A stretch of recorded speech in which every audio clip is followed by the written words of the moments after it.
Na Venezuela, a seleção brasileira joga bem, porém, em pênalti desperdiçado por Vinícius Júnior, acaba deixando a vitória escapar por entre os dedos.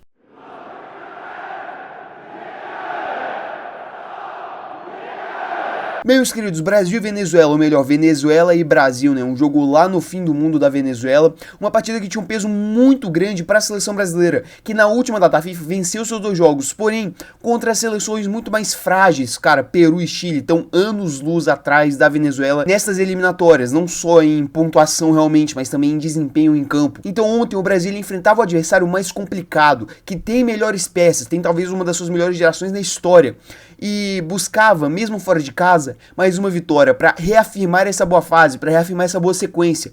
E mais que tudo, desempenhar futebol que, na minha opinião, além da vitória, era o mais importante. Era importantíssimo o Brasil ele ter um bom desempenho, apresentar um futebol vistoso, que nos desse alguma esperança. E em partes isso foi concluído. Ainda vou chegar nessa parte. Então bem, com essa introdução já feita, vamos direto para as escalações. Bem, do lado da Venezuela a gente tem uma seleção que no geral é muito desconhecida aqui para nós brasileiros, porém que tem alguns nomes carimbados do próprio futebol brasileiro. Eles vieram com o Romo no gol, Aramburu na lateral direita, Ramires e Ángel no miolo da zaga, e esse Ángel ele foi bem na partida ontem, tá? Anulou, por exemplo, o Igor Jesus, e em certos momentos conseguiu parar também o Vinícius Júnior, o Savinho, fez uma boa partida esse zagueiro venezuelano, e na lateral esquerda, Navarro, agora um nome conhecido para nós brasileiros, José Martínez, joga no Corinthians, volantão, e ao lado dele tinha Herrera, com Savarino, meio campista do Botafogo, outro conhecido de nós brasileiros, nessa função mais de camisa 10, realmente de construir a partida. Na ponta esquerda, Murilo, na ponta direita, Belo, e no ataque, Salomão Rondon, um nome que também é mais conhecido por aqui, né? Jogou muito tempo, por exemplo, no River Plate, conquistando, por exemplo, Libertadores de 2014 e por aí vai. Um nome um tanto quanto interessante que, embora esteja mais velho, ontem também deu um trabalhinho pra seleção brasileira. E agora falando da seleção brasileira, o Dorival, cara, ele mandou uma seleção muito semelhante àquela que venceu e goleou o Peru em Brasília, porém com algumas pequenas modificações por cortes, lesões e por aí vai. O time aí veio com Ederson no gol, Wanderson na lateral direita, que não fez a melhor das partidas, mas isso aí vai cair na conta do Dorival, e eu ainda vou falar disso no bloco do futuro do Brasil. Marquinhos, Gabriel Magalhães no miolo da zaga e Abner na lateral esquerda, se manteve na posição depois da última boa data FIFA. Na volância, Gerson e Bruno Guimarães, aqui o André, por exemplo, ele não jogou porque ele acabou sentindo uma questão muscular no pré-jogo, e aí, bem, não foi pra campo. Com o Rafinha fazendo essa função de camisa 10 e vestindo efetivamente a camisa 10. E te falar, um pequeno spoiler aqui do vídeo, que partidaça do Rafinha. Tá jogando muita bola. Na ponta direita, Savinho, na ponta esquerda, Vinícius Júnior, e no ataque, Igor Jesus. E bem, meus queridos, o primeiro tempo ele é marcado por uma seleção brasileira muito superior. A seleção brasileira, cara, ela apresentou algo muito interessante nesse primeiro tempo. Era um time ofensivo, intenso, que marcava em linha alta, né? Após a perda da bola, por exemplo, conseguia levar perigo para uma Venezuela, conseguia sufocar a Venezuela. E, além de tudo isso, conseguia finalizar com perigo. Foi bola na trave do Vinícius Júnior, foi chute de longe com o Gerson, foram diversas finalizações perigosas. O Brasil ele construiu muito bem no primeiro tempo. E aqui é uma coisa que eu tenho que ressaltar de positivo. O Dorival finalmente fez o Brasil ele ter uma apresentação, pelo menos ofensivamente, vistosa. O Brasil ele deixou com esse primeiro tempo um gostinho muito doce na boca do seu torcedor, porque viu uma seleção ofensiva que queria jogo, que queria marcar gols, que praticava futebol ofensivo e bonito.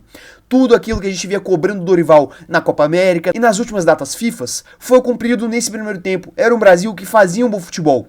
Porém, eu também tenho que ressaltar, defensivamente era um time muito mais desajustado. Era uma zaga, cara, que não conseguia fechar muito bem os espaços, aos trancos e barrancos, evitava umas boas finalizações que a Venezuela vinha a propor, né, conseguindo bloquear, por exemplo, com o Wanderson, com o Marquinhos, com o Gabriel Magalhães. Porém, tinha um problema grave, cara, que eu ainda vou comentar mais no decorrer da análise, que era na construção. O que o Ederson ele errou nesse primeiro tempo é brincadeira, pô. O Ederson ele quase entregou uns 3 gols para a Venezuela, que só não marcou por uma grande incompetência realmente de seus jogadores. Era um primeiro tempo que você tinha uma trocação, digamos assim, muito franca, porém com um Brasil que era superior, com um Brasil que criava as melhores oportunidades. E bem, quem martela, uma hora vai marcar. E uma cobrança de falta, né? Rafinha pegou a bola, botou debaixo do braço, bateu tirando da barreira e a bola ainda toca na trave só para deixar tudo mais bonito, um verdadeiro golaço de falta de um jogador que estava carregando o time. Nesse primeiro tempo a gente teve um Vinícius Júnior também conseguindo jogar muito bem, né, abusando bastante da velocidade, com os atacantes do Brasil tendo uma posição um pouquinho mais livre. O Vinícius podia flutuar como ele flutuou no Real Madrid e assim fazer um bom primeiro tempo, fazer um bom jogo pela seleção. Porém, talvez o grande nome fosse o Rafinha, cara. O Rafinha jogando de camisa 10. Finalmente o Dorival percebeu que o Rafinha tem que jogar de camisa 10 e não de segundo atacante, igual ele fez na última data FIFA. Ele conseguia articular muito bem o jogo, encontrando Vinícius, encontrando Savinho, encontrando o Igor Jesus, conseguindo receber essa bola, dominar, ritmar o jogo e, por exemplo, dar para um volante construir um pouquinho melhor. O Rafinha, ele fez uma partidaça, principalmente nesse primeiro tempo, justamente contra os jogadores. E esse gol de falta dele é extremamente merecido. É um jogador que tá arrebentando no Barcelona e também na seleção brasileira. Resolveu na última data FIFA contra o Peru, pegando um pênalti dificílimo, num jogo que tava bloqueado para a seleção brasileira. Foi lá e desbloqueou o placar e depois saiu a goleada. E ontem faz um gol de falta dificílimo, depois de um bom primeiro tempo, para confirmar aquela boa fase, para confirmar o bom primeiro tempo da seleção brasileira, que terminava com esse contexto. A seleção, ofensivamente, como eu disse, foi muito bem, criou inúmeras chances e mereceu o seu gol. O gol de falta do Rafinha, daquele senso de justiça para um bom primeiro tempo de um bom futebol jogado ofensivo. Porém, defensivo, apresentava algumas questões sérias, que no segundo tempo iriam desencarrilhar num gol da Venezuela. Já partindo pro segundo tempo, cara, com 40 segundos de jogo, a Venezuela vai lá e empata a partida. No vacilo de marcação do Brasil, aquela marcação, como eu disse, que estava muito desajustada, agora foi pega de surpresa por um ataque de velocidade da Venezuela pela ponta esquerda. A bola chega no meio da área pro Savarino, ele rola a bola com toda a maestria pra entrada da área e ali, cara, tava o nosso querido Segovia, não é o Segovinha do Botafogo, tá? Calma lá. Que meteu um petardo completamente livre. A marcação do Brasil foi acompanhando os atacantes da Venezuela e acabou deixando essa intermediária completamente aberta. E aí o Segovia veio e mandou um petardo sem a menor chance de defesa pro Ederson. E, bem, a Venezuela empatava em um erro de defesa do Brasil. E viemos a convir, esse gol acabou saindo tarde, porque a zaga do Brasil estava pedindo para levar esse gol. E nessa volta para o segundo tempo, a gente tem uma Venezuela superior, que conseguia martelar, conseguia levar perigo para o Brasil. Porém, em um lance de genialidade do Gerson, ele manda um passe sensacional, um lançamento realmente para o Vinícius Júnior, que ganha na velocidade do goleirão. E aí, cara, o goleirão vai lá e derruba o Vinícius Júnior dentro da área. Um absurdo não ter sido marcado pênalti direto, porém o VAR foi lá, corrigiu a besteira que o juizão ia fazendo e marcou o pênalti. A bola foi pra marca da Cal e aí quem pegou a bola? Vinícius Júnior. Foi lá, bateu muito mal o pênalti e quando a bola caiu de novo pra ele, como uma segunda chance realmente pra se redimir no rebote, porque o goleiro conseguiu espalmar só aqui pro meio da área, o Vinícius Júnior, completamente afobado, acabou isolando ela. E eu vou dissertar sobre tudo que eu tenho pra falar do Vinícius Júnior no bloco do futuro do Brasil, tá? Então muita calma nessa hora. Porém, o nosso querido Dorival, cara, ele mexeu inicialmente bem no time. Ele colocou, por exemplo, Lucas Paquetá e Luiz Henrique, que entraram bem na partida. Deram um ritmo melhor pro Brasil, que começou a criar algumas boas chances. Porém, nada muito incisivo. E depois o Dorival começou a empilhar ponta, porque entrou naquela fase de desespero, porque não conseguia fazer o seu gol. E aí o Brasil começou a criar menos, e eventualmente a partida chegou ao seu fim. Um jogo que para a seleção brasileira foi muito 8/80. Um primeiro tempo, na minha opinião, muito bom, com um ataque que levou muito perigo e, cara, merecia ter feito mais do que um gol no primeiro tempo. E acabou que as defesas, por exemplo, do goleiro Romo e aquela bola na trave do Vinícius Júnior, fizeram falta no conjunto da partida. Porém que defensivamente, nesse primeiro tempo, não passou segurança. E aí isso acarretou no gol da Venezuela no segundo tempo, com uma defesa muito mal, que voltou dormindo do intervalo e acabou levando esse gol com 40 segundos. E por falar em 8/80, o segundo tempo também não foi muito bom. A seleção brasileira sentiu muito gol. É verdade, depois das alterações do Dorival, principalmente a entrada do Luiz Henrique e do Paquetá, como eu acabei de citar, melhorou na partida, começou a criar algumas chances, porém nada do mesmo nível do primeiro tempo. E, bem, com o pênalti desperdiçado pelo Vinícius Júnior, acabou saindo com um empate da Venezuela. Um empate que, como eu previ em outros vídeos aqui do canal, não era o fim dos tempos. Porém, pela circunstância da partida, acabou deixando um gosto muito amargo na boca do brasileiro. E aí, meus queridos, indo agora para o bloco do futuro da seleção. Eu tenho que dividir esse bloco aqui em dois grandes pedaços. Um, que eu vou comentar basicamente do desempenho geral da seleção brasileira, e outro para comentar exclusivamente do Vinícius Júnior, tá? Bem, eu tenho que dizer, eu saí desse jogo aqui um pouquinho mais esperançoso. Eu sei, o segundo tempo da seleção brasileira não foi bom. Eu sei, a seleção brasileira tem muitas coisas para melhorar, principalmente no quesito defensivo. Eu entendo tudo isso. Porém, o primeiro tempo, cara, me deixou animado. O primeiro tempo, quando ele acabou, eu fiquei satisfeito. E com o final da partida, eu ainda mantive esse sentimento. O Brasil, cara, ele apresentou uma movimentação, uma liberdade para os seus atacantes realmente se movimentarem, alternarem posições entre si, muito interessante. Isso aí colaborou pro jogo, por exemplo, do Vinícius Júnior, que joga assim no Real Madrid, e antes sofria muito por ficar preso na ponta.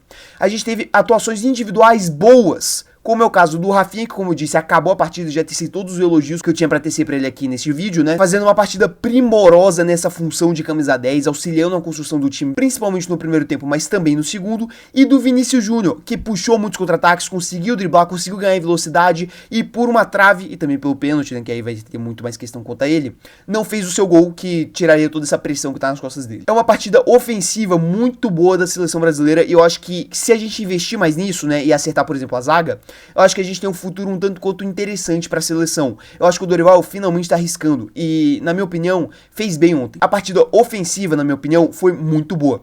Porém, a defensiva a gente tem algumas questões sérias.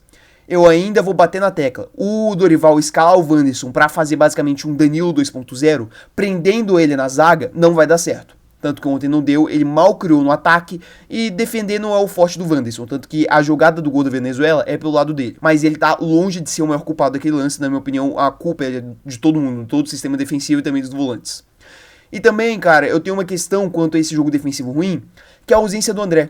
Gente, ontem a seleção brasileira entrou com 2 meio-campistas que fazem essa função de volantes, mas que são mais ofensivos, tanto o Gerson quanto o Bruno Guimarães. A ausência de um meio-campista marcador, daquele volantão, aquele realmente pitbull de marcação, faz uma grande diferença nessa hora da marcação. E ontem a Venezuela conseguiu se criar bastante justamente pela ausência desse jogador. E por que a gente não tinha esse jogador? Tudo bem, o Dorival não convocou nenhum reserva pro André, porém o André acabou sentindo no pré-jogo. Isso aí, cara, meio que tá fora do alcance do Dorival. Sem falar também da partida ruim do Ederson, cara. É um jogador que parecia que tava com uma sobreconfiança inacreditável, dominando bola e ficando tranquilo com ela no pé, com o atacante estando a 1 metro dele. E, cara, ontem entregou umas 3, 4 bolas que a Venezuela só não fez o gol porque é uma seleção de um nível muito abaixo. Se entrega essas bolas pra uma Argentina, pra uma Colômbia, talvez pra um Uruguai que a gente vai enfrentar na terça-feira, provavelmente seria caixa. Essa saída de bola de toque rasteiro, né, que o goleiro vai sair construindo sempre com a bola no pé, eu não sou o maior apreciador desse estilo de jogo. Eu acho que não tá funcionando bem. Não funcionava com Alisson e não tá funcionando nem com Ederson, que é um goleiro que tá acostumado a fazer isso. Tudo bem, no City é outros 500, né, de estilo de jogo, de dinâmica e por aí vai. Porém, se você não consegue replicar isso aqui no Brasil com um goleiro que faz isso muito bem, que é o Ederson, sendo bem sincero, eu acho que não tem muito motivo pra você continuar com essa estratégia. Mas no geral, eu acho que foi uma partida que, de desempenho, dá um pouquinho de esperança. A questão ofensiva realmente foi muito boa, na minha opinião, principalmente no primeiro tempo. Tudo bem que no segundo deu uma morrida, mas enfim. E se acertar essa zaga, eu vejo algo positivo saindo dessa seleção. Porém, a gente também tem algumas questões com o Dorival. Cara, é uma insistência em certos jogadores que, na minha opinião, atualmente, neste momento, não faz sentido. Olha o que o Luiz Henrique fez na última data FIFA. Olha o que ele fez quando ele entrou ontem. Por que não colocar ele de titular no lugar do Savinho, que não vive o melhor dos momentos? Na minha opinião, não faz sentido. O Luiz Henrique renderia melhor nessa posição. Tanto que quando ele entrou, rendeu melhor. E também, cara, eu tenho que falar das alterações do Dorival, pô. Não tem condição. Gente, a gente teve Savinho saindo para entrar o Luiz Henrique, ponta direita, e o Igor Jesus, o único centroavante que o Dorival lhe convocou, para entrar o Lucas Paquetá. Depois sai o Bruno Guimarães, um volante para entrar do Martinelli, e aos 90 minutos sai o Abner para entrar o Estevão. O Brasil ele terminou a partida com 5 pontas. E o Rafinha fazendo a função de centroavante. É uma forma desesperada de fazer alterações que não faz sentido. O Dorival começou a empilhar pontas em campo e rezando pros céus para dar certo. Pô, um técnico de seleção brasileira não pode ter isso como uma medida de desespero. Não pode agir assim em uma partida que tá complicada, em uma partida que você não consegue fazer o gol. E também vai muito da convocação do Dorival. A questão do meio campista que eu já falei, a questão do centroavante que não tem nenhum realmente centroavante camisa 9, nenhum atacante, só tem pontas no banco da seleção brasileira.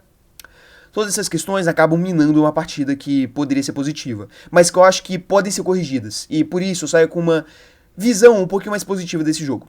E agora eu tenho que falar do Vinícius Júnior. Gente, é evidente que o Vinícius Júnior ele tá sentindo o caminhão de pressão que tá nas costas dele por ele não conseguir atuar bem pela seleção. Ontem, eu acho que ele fez uma boa partida. Eu vou remar contra a maré que vai falar que ele foi terrível. Ele foi bem, principalmente no primeiro tempo. Ele fez uma boa partida. A gente via ali resquícios de um Vinícius Júnior do Real Madrid, o que a gente não via, cara, desde a Copa do Mundo. A Copa América dele é terrível, as eliminatórias dele são muito ruins, mas ontem foi um pequeno respiro. Porém, o Vini, cara, ele vai lá e desperdiça um pênalti que você não pode desperdiçar. E quanto a essa questão do pênalti, eu tenho uma opinião que é um tanto quanto forte. Gente, quanto tava o jogo? 1-1. É momento de você dar o pênalti, você dar a bola do pênalti, que pode fazer o seu time passar à frente do placar, por um jogador só pra ele ganhar confiança. É óbvio que não.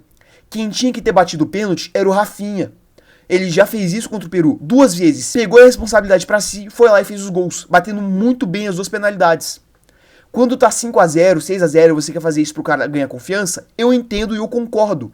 Porém, quando você tá ali à beira do precipício entre a vitória e o empate, você não pode tomar essa atitude. Tem que ter um batedor oficial e tem que ser respeitado. Porque a gente evita cenas como a de ontem. O Vinícius Júnior não tinha que ter ido lá, pegar essa bola e bater o pênalti, porque ele já fazia uma boa atuação. Ele mesmo sofreu o pênalti. Se o Rafinha faz, ele sairia muito por cima deste jogo. Ele sairia elogiado. E agora, respondendo ao thumb do vídeo, sendo bem sincero, eu acho que o que falta pra ele, às vezes, é mental. Ele tá visivelmente sentindo a pressão, como eu já citei, e também tem horas que ele entra em brigas desnecessárias. Ontem, no final da partida, o Vinícius Júnior caiu completamente na pilha dos venezuelanos, brigando, xingando, botando o dedo na cara, ao invés de quê? Abaixar a cabeça e jogar bola. Eu entendo, tudo que o Vinícius ele sofre acaba acarretando numa personalidade de quem vai fazer confronto, de quem vai pra cima, de quem vai bater de frente. Porém, tem horas que você tem que ser inteligente, cara. Você não pode só querer peitar todo mundo toda hora. Tem hora que você tem que aceitar, abaixar a cabeça e ir jogar. Ontem o Vinícius Júnior conseguiu arranjar um cartão vermelho pro lado da Venezuela. E depois ele saiu discutindo com os caras. Recebeu um amarelo. Por sorte nossa, no caso, ele não vai ficar suspenso pro jogo contra o Uruguai. Mas poderia ter ficado, tal qual ele ficou, por exemplo, na Copa América. É uma questão que o Vinícius ele tem que corrigir. Bola ele tem, mas tem que ajeitar o mental, tá faltando o psicológico. No Real Madrid, por que ele tá arrebentando? Porque ele tá leve, porque ele não tem pressão, porque ele não tem medo de jogar. Na seleção ele tem.